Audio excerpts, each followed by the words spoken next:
तो अब next lecture में बात करते हैं एटॉमिक मॉडल्स की डेवलपमेंट की कि ओवर द ईयर्स, ठीक है, कि आने वाले सालों में किस तरह से नई नई थ्योरीज आई, डिफरेंट साइंटिस्ट ने अलग अलग अपने आइडियाज़ रखे और उन आइडियाज़ के बेस पे मॉडल्स में चेंजेस हुए और नए से नया मॉडल ऑफ एटम प्रपोज किया गया। ठीक है, तो अगर हम शुरुआती देखें तो कुछ इंपॉर्टेंट डिस्कवरीज जिन्होंने एटॉमिक स्ट्रक्चर को शेप किया है, बेसिकली उसकी मॉडल की डेवलपमेंट को, तो 1897 में जे थॉमसन ने इलेक्ट्रॉन डिस्कवर किया in a cathode ray tube experiment. ठीक है, तो इलेक्ट्रॉन की डिस्कवरी हुई बाय जे थॉमसन। देन 1909 में रदरफोर्ड ने अपने एक्सपेरिमेंट्स के थ्रू ये डिस्कवर किया कि एटम में न्यूक्लियस होता है और न्यूक्लियस के चारों तरफ इलेक्ट्रॉन्स रिवॉल्व करते हैं। उससे पहले ये नहीं पता था कि न्यूक्लियस जैसी भी चीज़ होती है। तो रदरफोर्ड ने 1909 में न्यूक्लियस डिस्कवर किया। फिर नेक्स्ट ईयर या समवेयर अराउंड दैट 1906 से लेकर 1914 के बीच में मेजरमेंट ऑफ इलेक्ट्रॉनिक चार्ज के इलेक्ट्रॉन को डिस्कवर तो किया थॉमसन ने, पर उसके ऊपर चार्ज कितना है ये R.A. मिलिकन ने अपने ऑयल ड्रॉप एक्सपेरिमेंट से कंफर्म किया। तो उसने क्या मेजर किया कि एक इलेक्ट्रॉन पे चार्ज कितना होता है। देन नेक्स्ट 1913 में बोहर ने पहला quantum model of atom propose किया। ठीक है, तो पहला जो मॉडल आया था, सबसे पहला जो मॉडल था that was Dalton's atomic theory आई। फिर मॉडल जो आया वो आया थॉमसन का प्लम पुडिंग, फिर रदरफोर्ड का मॉडल आया न्यूक्लियर मॉडल, फिर बोहर का मॉडल आया। बोहर के मॉडल के बाद जो नेक्स्ट डेवलपमेंट हुई वो आई डी ब्रॉगली की वेव पार्टिकल डुअलिटी, जिसने कहा कि चीज़ों में पार्टिकल नेचर तो होती है, वेव नेचर भी होती है। ठीक है, तो हर चीज़ में पार्टिकल और वेव नेचर दोनों होती हैं। तो ये 1924 में इसकी wave particle dual nature theory आई। उसके बाद 1926 में श्रोडिंगर की फेमस इक्वेशन, ठीक है, जिसके बेस पे हम एटम्स में जो इलेक्ट्रॉन्स मूव कर रहे हैं उनके ऊपर कैलकुलेशंस करते हैं, उनके एनर्जी लेवल्स कंप्यूट करते हैं। तो आज का जो एटॉमिक मॉडल है, क्वांटम मैकेनिकल मॉडल, वो श्रोडिंगर की इक्वेशन के ऊपर काफ़ी हद तक बेस्ड है। ठीक है, तो श्रोडिंगर की इक्वेशन के जस्ट अगले ही साल हाइजेनबर्ग का अनसर्टेनिटी प्रिंसिपल आया। ठीक है, जिसने कहा कि हम पोजीशन और मोमेंटम को साइमल्टेनियसली और एक्यूरेटली डिफाइन नहीं कर सकते। देखो, ये सारी चीज़ें हम इस चैप्टर में पढ़ने वाले हैं। मैं जस्ट आपको एक सीक्वेंस बता रहा हूँ कि किस किस तरह से डिस्कवरीज होती रही। ठीक है, तो 1927 के बाद जाके 1932 में न्यूट्रॉन डिस्कवर हुआ। तो इलेक्ट्रॉन डिस्कवर हुआ था 1897 में। ठीक है, उससे 35 साल के बाद तीसरा जो फंडामेंटल पार्टिकल है दैट इज न्यूट्रॉन, वो डिस्कवर हुआ और उसके बीच में इतनी सारी डेवलपमेंट्स हो चुकी थी। ठीक है, तो हमें आइडिया होना चाहिए कि किस तरह से एटम की डेवलपमेंट में कितना टाइम लगा और एफर्ट लगा इन साइंटिस्ट का। अब अगर देखें कि टाइमलाइन ऑफ एटॉमिक मॉडल के बिल्कुल शुरुआती दौर से अगर हम बात करें तो एटॉमिक मॉडल कैसे डेवलप हुए। डेमोक्रिटस ने 400 BC बिफोर क्राइस्ट, बहुत पुराने, करीब 2500 साल पहले, ये प्रपोज किया कि matter is compose of tiny discrete particles which we now call atoms. ठीक है, एटम वर्ड कहाँ से आया? फ्रॉम द ग्रीक वर्ड एटोमियो, जिसका मतलब होता है इनडिविजिबल, जिसको डिवाइड नहीं किया जा सकता। ठीक है, तो उनका मानना था कि अगर कोई भी चीज़ बनी है, मैटर बना है, तो उसको अगर आप छोटे से छोटे पार्टिकल में तोड़ते जाओगे तो कहीं ना कहीं हम ऐसे पार्टिकल पे पहुंचेंगे जिसको आप फर्दर नहीं तोड़ सकते। तो उसके बेस पे डेमोक्रिटस ने सबसे पहले प्रपोज किया कि matter is compose of tiny discrete particles. Then Aristotle, तो एरिस्टोटल ने प्रपोज किया था कि matter is compose of 4 essences के अर्थ, वाटर, एयर और फायर से मिलके मैटर बना है। पर एरिस्टोटल की ये जो कहानी थी, इसका कोई बेस नहीं था, उसके पास कोई प्रूफ नहीं था कि कैसे मैटर इन 4 एसेंसेस से मिलके बना। तो ये फाइनली डिस्कार्ड कर दी गई, इसको रिजेक्ट कर दिया गया। ठीक है, उसके बाद बहुत लोगों ने बहुत कुछ बोला, पर ये मेन थ्योरीज थी। फिर उसके बाद जो एक इम्पॉर्टेंट थ्योरी आई जहाँ से एटम की डेवलपमेंट रियलिटी में स्टार्ट हुई, that is Dalton's model of atom, जो 1803 से लेके 1810 तक के बीच में प्रपोज किया गया ये पूरी थ्योरी। तो डाल्टन की जो एटॉमिक थ्योरी थी that was based on 3 laws. One is law of conservation of mass, law of definite proportions and law of multiple proportion. तो डाल्टन के according elements are composed of minute indivisible particles called atoms. ठीक है, ये आपने junior classes में पढ़ा हुआ है, मैं सिर्फ पॉइंट्स को एक बार रिवाइज करा रहा हूँ। एंड किसी एक एलिमेंट के एटम हमेशा एक से ही होंगे। मतलब अगर आप आयरन को दुनिया के किसी भी कोने से आयरन का एटम लेते हैं, ठीक है, या कंपेयर करते हैं, तो आयरन के एटम हमेशा एक जैसे ही होंगे मास में और साइज में। तो atoms of same element are alike in mass and size. Third point, atoms of different element, अगर अलग अलग एटम्स हैं, सॉरी अलग अलग एलिमेंट्स हैं, तो उनके एटम भी डिफरेंट होंगे। जैसे ऑक्सीजन का एटम और आयरन का एटम सेम नहीं होंगे, ऑक्सीजन हाइड्रोजन, नाइट्रोजन ऑक्सीजन, तो अलग अलग एलिमेंट्स के एटम्स के मास और साइज डिफरेंट होते हैं। और जब दो या दो से ज़्यादा एलिमेंट्स कंबाइन करते हैं तो उससे क्या बोलते हैं, कंपाउंड्स। तो chemical compounds are formed by the union of two और more than two atoms of different elements.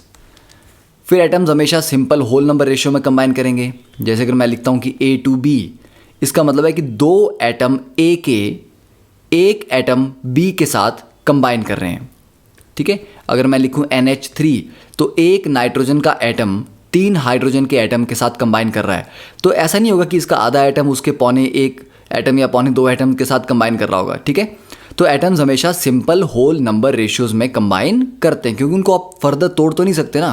तो या तो एक एटम होगा, दो होंगे, तीन होंगे, चार, इंटीग्रल होगा। आप मेरे को कभी 2.5 एटम ला के दिखाओ, पॉसिबल नहीं है।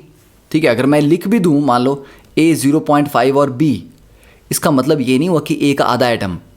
इसको होल नंबर रेशियो में कन्वर्ट करो तो 2 से मल्टीप्लाई करो, तो 0.5 इंटू 2 1 हो जाएगा, और B में जहाँ 1 है वो 2 हो जाएगा। तो इसको आप AB2 भी लिख सकते हो। तो जो एक्चुअल फॉर्मूला है वो AB2 है कि A का एक एटम B के दो एटम से कंबाइन कर रहा है। तो अगर कहीं ऐसा लिखा भी हो तब भी वहाँ पर उसको सिंपल होल नंबर रेशियो में कन्वर्ट करना है। पर आपको मिलेंगे कुछ केसेस जहाँ पर ऐसा नहीं भी होगा।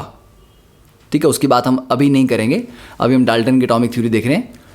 फिर केमिकल रिएक्शन में होता क्या है, उसने कहा कि कभी भी केमिकल रिएक्शन हो रहा है तो उसमें होता क्या है, सिर्फ एटम्स रीअरेंज करते हैं। ठीक है, जैसे अगर आप बोलो एसिड बेस रिएक्शन हुआ, HCl NaOH के साथ कंबाइन किया तो उसमें क्या बना, सॉल्ट प्लस वाटर। ठीक है, तो डिफरेंस क्या आया, क्लोरीन और हाइड्रोजन पहले इकट्ठे थे, अब क्लोरीन और सोडियम इकट्ठे हो गए। सोडियम, ऑक्सीजन और हाइड्रोजन पहले इकट्ठे थे, अब ऑक्सीजन और हाइड्रोजन ने ये दूसरा भी हाइड्रोजन भी ले लिया। तो एटम ऐसा नहीं है कि यहाँ पर पहले क्लोरीन था और वहाँ गायब हो गया। एटम्स उतने ही रहते हैं, पर वो किसके साथ जुड़े हुए हैं ये डिफरेंट कर जाता है कि रिएक्टेंट में वो किसी और एटम के साथ जुड़े होते हैं, प्रोडक्ट में किसी और के साथ। तो केमिकल रिएक्शन सिर्फ रीअरेंज करते हैं कि एटम्स किस तरह से एक दूसरे के साथ जुड़े हुए हैं। ठीक है, एटम्स अपने आप में चेंज नहीं करते किसी भी केमिकल रिएक्शन में। तो that was Dalton's atomic theory. Okay, so अगर आपको नोट करना है तो you can note it down by pausing the video.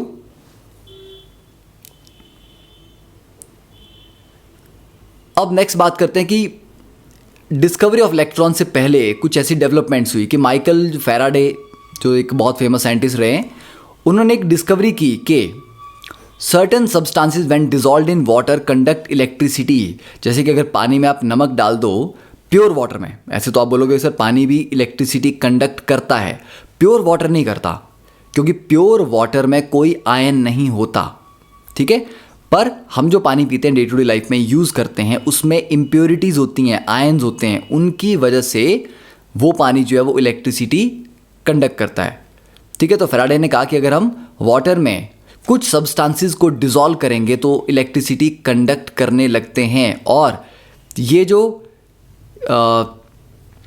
अगर आप इलेक्ट्रोलाइसिस करवाओगे उसका, ठीक है, किसी भी सब्सटेंस का अगर हम इलेक्ट्रोलाइसिस करवाएं तो उसमें जो अमाउंट जनरेट होता है किसी भी मैटर का, जो डिस्प्लेस होता है amount, that is always proportional to कि कितनी वहाँ पर इलेक्ट्रिसिटी पास हुई है।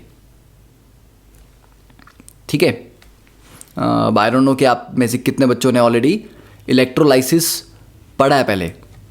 ठीक है, देखो अगर हम इस कंटेनर में यहाँ पर पानी में कोई भी सब्सटेंस डिसॉल्व करते हैं, इलेक्ट्रोलाइट, ठीक है, जिससे ये कंडक्टिंग बन जाता है, तो अब इसको, ये 2 इलेक्ट्रोड लिए हमने, ऑरेंज कलर में इलेक्ट्रोड हैं, इन इलेक्ट्रोड्स को एक हमने बैटरी से कनेक्ट कर दिया। तो जब मैंने इस सर्किट को ऑन किया तब क्या हुआ, इसके थ्रू इलेक्ट्रिसिटी करंट फ्लो करेगा। तो करंट फ्लो होने से कुछ रिएक्शन होगा यहाँ पे, ठीक है। या तो कोई एक इलेक्ट्रोड धीरे धीरे कम होता जाएगा, ठीक है, वो धीरे धीरे डिसॉल्व होता जाएगा, और दूसरे इलेक्ट्रोड के ऊपर वो चीज़ डिपॉजिट होती जाएगी, उसके ऊपर कुछ चीज़ डिपॉजिट होगी।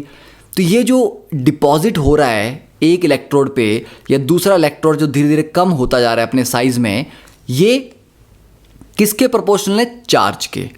अगर हम ज़्यादा चार्ज, देखो मतलब मास जो डिपॉजिट हुआ, ठीक है, mass deposit is directly proportional to charge passed through solution, कि सॉल्यूशन में हमने कितना चार्ज पास किया। अगर मैं डबल चार्ज पास करूं, मतलब डबल करंट पास करता हूं अगर मैं सॉल्यूशन के थ्रू, तो मास जो डिपॉजिट हुआ वो भी डबल हो गया। चार्ज अगर मैं हाफ कर देता हूं तो मास जो डिपॉजिट हुआ वो भी हाफ हो गया।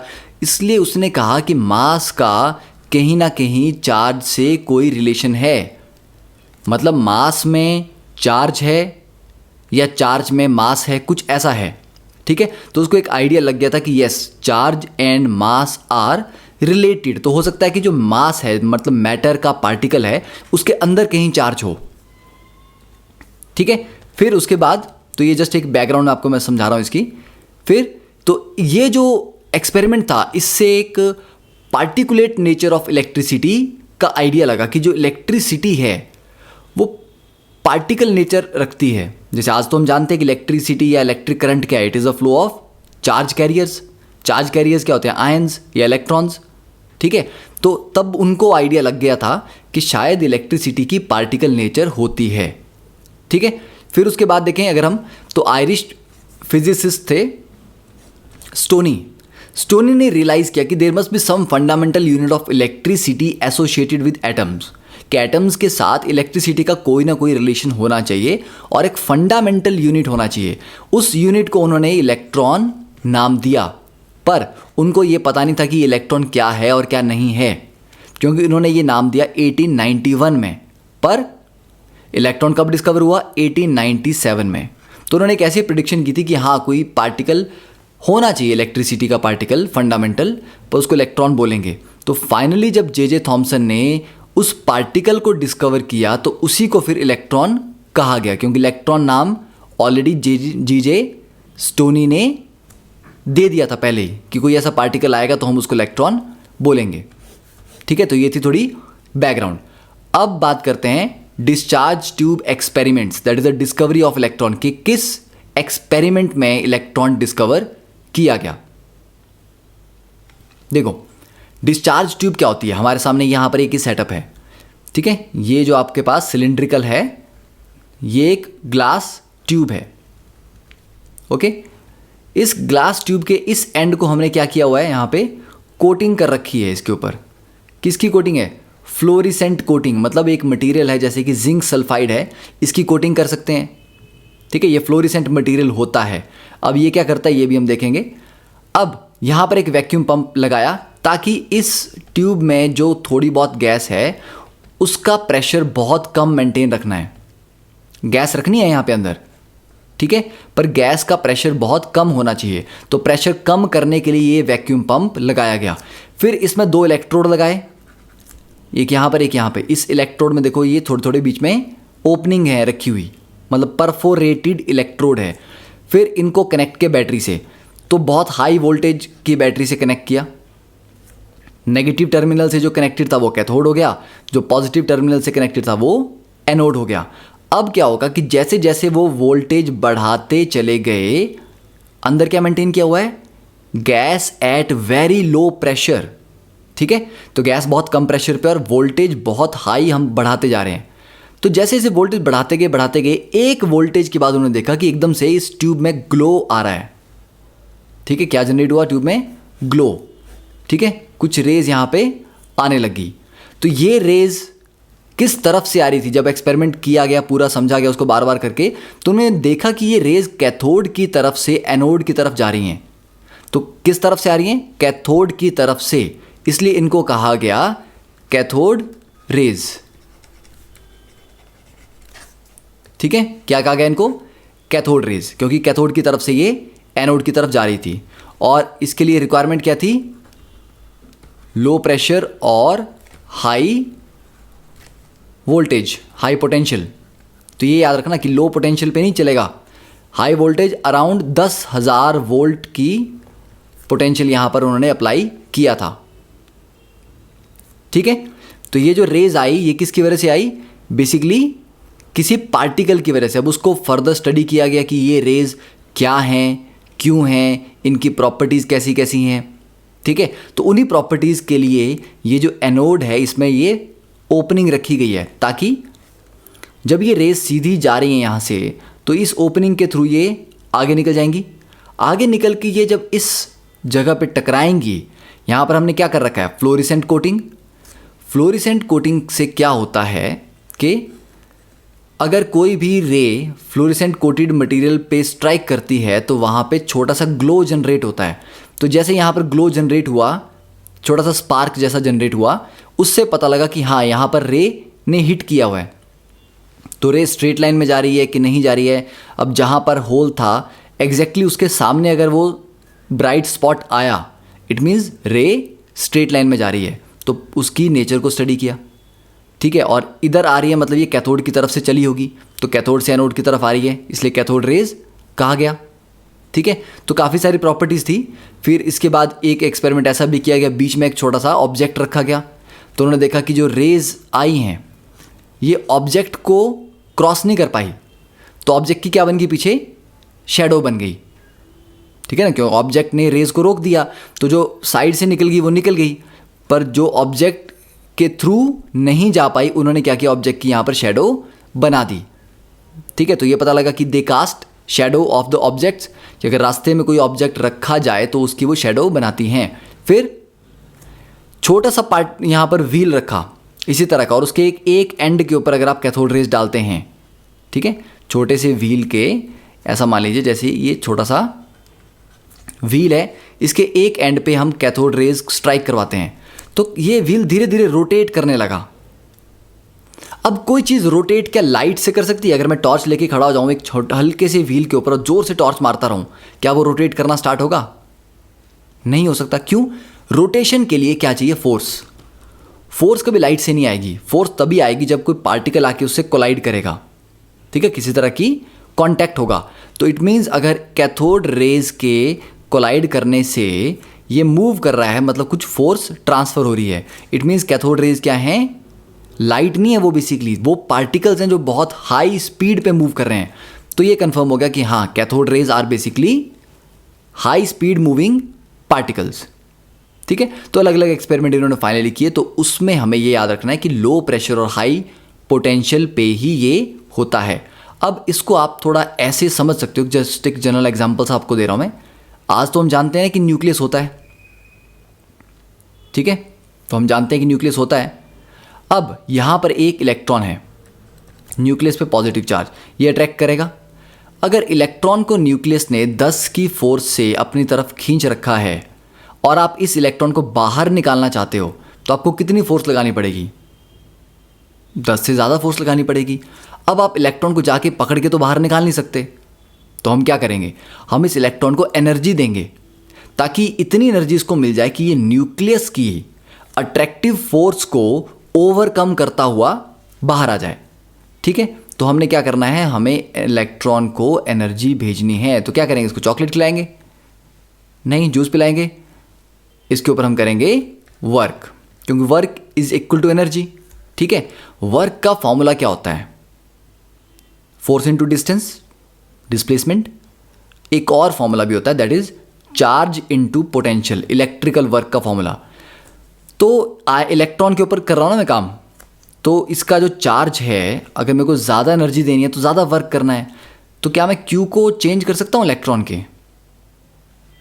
बिल्कुल नहीं कर सकता, क्योंकि इलेक्ट्रॉन का चार्ज फिक्स होता है, तो क्यू तो फिक्स हो गया। हाँ, वोल्टेज को मैं बढ़ा सकता हूँ, इसीलिए जब बहुत हाई वोल्टेज की गई तब उसको जो वर्क मिला वो बहुत ज़्यादा मिला, मतलब एनर्जी बहुत ज़्यादा मिली, तब इस एनर्जी को लेके वो बाहर निकल गया। अब जब एक न्यूट्रल एटम से इलेक्ट्रॉन बाहर निकल जाएगा तो पीछे क्या रह जाएगा? पॉजिटिवली चार्ज आयन, जिसको आप कैटायन बोलते हो। तो ये इलेक्ट्रॉन क्योंकि नेगेटिवली चार्ज है, ये किस तरफ भागेगा? पॉजिटिव चार्ज प्लेट की तरफ, इसलिए ये भागा एनोड की तरफ, ठीक है। और एक कैटायन पॉजिटिवली चार्ज है तो ये किस तरफ भागेंगे? कैथोड की तरफ। तो एक्चुअली में दो टाइप की रेज बनी थी, एनोड रेज और कैथोड रेज, ठीक है। तो ये याद रखना। तो ये इलेक्ट्रॉन के मूवमेंट को ही कैथोड रे कहा गया है। Fast moving electrons are basically cathode rays, ठीक है। अब कैथोड रे का एक और एग्जांपल आप सोचते हो कि जो लाइटनिंग होती है ना, ठीक है, बिजली चमकती है, तो जो लाइटनिंग है it is also an example of, real life example of cathode ray discharge. कि जो ट्यूब के अंदर हो रहा है वो एक छोटा सा एक्सपेरिमेंट है, उसका रियल लाइफ एग्जाम्पल आप बड़े में देखोगे तो that is a lightning discharge. और ये डायग्राम आपको शो कर रहा है कि किस तरह से यहाँ कैथोड है, एनोड, और इसके बीच में स्लिट से कैथोड रेज जा रही हैं और पीछे फॉस्फोरेंट बैकग्राउंड है, इसलिए हम जो कैथोड रे है उसको देख पा रहे हैं। ऐसे ये cathode rays are not visible, ठीक है, ये इनविजिबल होती हैं, पर पीछे फ्लोरेसेंट मटेरियल की स्ट्रिप लगी हुई है, इसलिए हम इसका पाथ देख पा रहे हैं। यहाँ पर आप देख सकते हैं कि ये वाइट सा पाथ फॉलो कर रही है। और जैसे यहाँ पर आपने मैग्नेट रखा, मैग्नेट की प्रेजेंस में ये धीरे धीरे ऊपर को बेंड कर गई, मतलब मैग्नेटिक फील्ड की प्रेजेंस में ये अपना पाथ चेंज करती है। तो वो तभी होगा जब उसके ऊपर चार्ज है, क्योंकि चार्ज पार्टिकल ही मैग्नेटिक फील्ड से अफेक्ट होते हैं, ठीक है। अब बात करते हैं कैरेक्टरिस्टिक्स ऑफ कैथोड रेज। तो ये तो आपको ही याद करना है।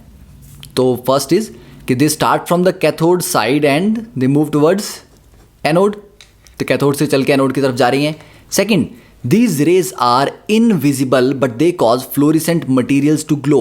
जो मैंने कहा था ना कि जिंक सल्फाइड की स्क्रीन पे जाके स्ट्राइक करती थी तो छोटा सा स्पार्क सा प्रोड्यूस होता है, ठीक है। तो वो छोटा सा जो ग्लो है, तो ये जब भी किसी फ्लोरिसेंट मटेरियल को हिट करती हैं छोटा सा ग्लो जनरेट होता है। तो आप जो पुराना वाला टीवी यूज़ करते हैं ना, बड़ा वाला डब्बा वाला टीवी, ठीक है, इस तरह से जो टीवी होता था पुराने ज़माने में, ठीक है, उसमें क्या होता था? उसमें अंदर कैथोड रे ट्यूब ही होती है। तो टीवी की जो पिक्चर ट्यूब्स हैं वो बेसिकली कैथोड रेज ट्यूब्स होती हैं। और जो पिक्चर आती है ना स्क्रीन पे, वो कैसे आती है?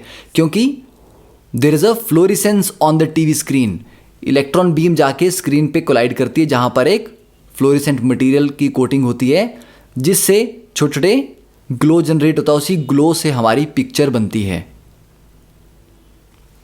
ठीक है। तो इंटरेस्टिंग इंफॉर्मेशन है कि टीवी पिक्चर ट्यूब्स। तो ये है उसका एक डायग्राम कि यहाँ पर हीटर है, यहाँ पर ये कैथोड है, चोक, एक्सेलरेटर, फिर लेंस लगे हैं, मैग्नेट्स लगे हुए हैं कि इस इलेक्ट्रॉन बीम को किस तरफ मोड़ना है ना। तो मोड़ने का काम ये मैग्नेट्स करते हैं। फिर फाइनली जाके ये टीवी की स्क्रीन पे हिट करता है, जिससे हमें अलग अलग कलर्स या अलग अलग पिक्चर्स मतलब दिखाई देती हैं। फिर थर्ड प्रॉपर्टी देखें तो in the absence of electric और magnetic field they travel in straight line. अगर कोई इलेक्ट्रिक या मैग्नेटिक फील्ड ना लगाई जाए तो ये स्ट्रेट लाइन में चलती हैं। देन दे कास्ट शेडो, ठीक है, they cast shadow of an object जो इनके रास्ते में रखा गया है। और मैकेनिकल इफेक्ट प्रोड्यूस करते हैं। छोटा सा पैडल व्हील रख दिया जाए तो उसको रोटेट करवा देंगी, तो उससे पता लगा कि वो मटेरियल पार्टिकल्स हैं, क्योंकि लाइट से तो कोई चीज़ रोटेट नहीं होगी। तो इससे पता लगा कि these rays consist of particles. अब नेगेटिवली चार्ज थे, ये कैसे पता लगा? क्योंकि इलेक्ट्रिक और मैग्नेटिक फील्ड में ये डेविएट हुई। जब आपने इलेक्ट्रिक फील्ड लगाई तो ये पॉजिटिव प्लेट की तरफ डेविएट हो गई, तो इसका मतलब ये नेगेटिवली चार्ज हुआ। तो these rays consist of negatively charge particles and are deflected by both electric and magnetic fields. Then 6 point characteristics. अब इनकी कैरेक्टरिस्टिक्स जो है वो इस पे डिपेंड नहीं करती आपने इलेक्ट्रोड कौन सा लिया। किसी भी मेटल का इलेक्ट्रोड ले लो, ट्यूब के अंदर कोई भी गैस रख लो, उससे भी कोई फर्क नहीं पड़ता, ठीक है। तो the characteristics don't depend on the nature of electrode और the nature of the gas present in it. क्यों? क्योंकि इलेक्ट्रॉन तो सबके सेम होते हैं ना। हाइड्रोजन गैस का इलेक्ट्रॉन भी वैसा ही होगा जैसा ऑक्सीजन का है, जैसा नाइट्रोजन का है, अमोनिया का है, कार्बन डाइऑक्साइड का है, तो सबके इलेक्ट्रॉन सेम होते हैं। तो कैथोड रेज बेसिकली इलेक्ट्रॉन्स ही तो हैं। तो जब सभी के इलेक्ट्रॉन सेम हैं तो कोई भी मटेरियल रखा हो, कैथोड रे तो वैसी ही बनेगी, ठीक है। तो इनकी नेचर मटेरियल ऑफ इलेक्ट्रोड या नेचर ऑफ गैस पे डिपेंड नहीं करती। फिर कैथोड रेज पेनिट्रेट थ्रू, अगर बहुत पतली शीट रखी हो मेटल्स की तो उनके थ्रू पेनिट्रेट कर जाती हैं। मतलब ऐसा नहीं कि बहुत लो एनर्जी है, हाँ थिक शीट को पेनिट्रेट नहीं कर पाएगी बट बहुत पतली शीट को पेनिट्रेट कर देंगी। दे अफेक्ट फोटोग्राफिक प्लेट्स, अगर इनके सामने फोटोग्राफिक प्लेट्स रखी जाए तो उनके ऊपर कुछ पैटर्न ये बना देती हैं। देन इनकी चार्ज टू मास रेशो, ठीक है, मतलब चार्ज टू मास रेशो का मतलब है कि कैथोड रेज इलेक्ट्रॉन्स हैं तो इलेक्ट्रॉन का जो चार्ज है डिवाइडेड बाय मास, ठीक है, उसको बोलते हैं चार्ज टू मास रेशो। वो हमेशा फिक्स रहता है, यूनिवर्सल कांस्टेंट है कैथोड रे का। किसी भी गैस से निकले कैथोड रे E/m की वैल्यू 1.76 इंटू 10⁻11 कूलम पर किलोग्राम ही आएगी। Okay, so these are the all the properties, you can write this down और you can directly note it down from the NCERT, ठीक है, पर उसमें 2-3 ये पॉइंट्स मेंशन नहीं किए हैं। अब नेक्स्ट बात करते हैं कि ये जो हमने चार्ज अपॉन मास रेशियो पढ़ी E/m, ये कैसे कैलकुलेट की और की किसने थी, ठीक है। तो देखो E/m जो रेशियो थी ये बेसिकली J.J. थॉमसन ने कैलकुलेट की थी। उसको चार्ज नहीं पता कि E की वैल्यू क्या है, उसको मास भी नहीं पता कि M की वैल्यू क्या है, पर उसको E/m पता था।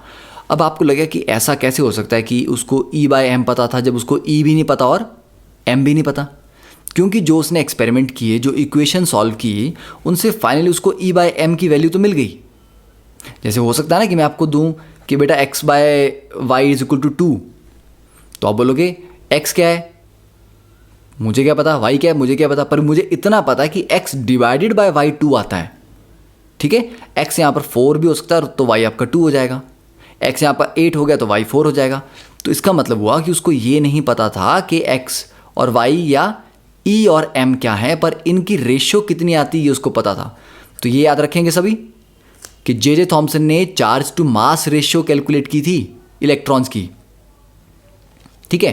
कैसे की थी देखो, now this is the gentleman J.J. Thomson, जिनकी वजह से आज हम इलेक्ट्रॉन्स पढ़ते हैं। अब यहाँ पर ये जो हमारे सामने सेटअप है, इसमें ये कैथोड है और ये एनोड है। तो इतने पार्ट तक क्या होगा, कैथोड से रे चली रेड कलर में, अब ये रे आगे जा रही है।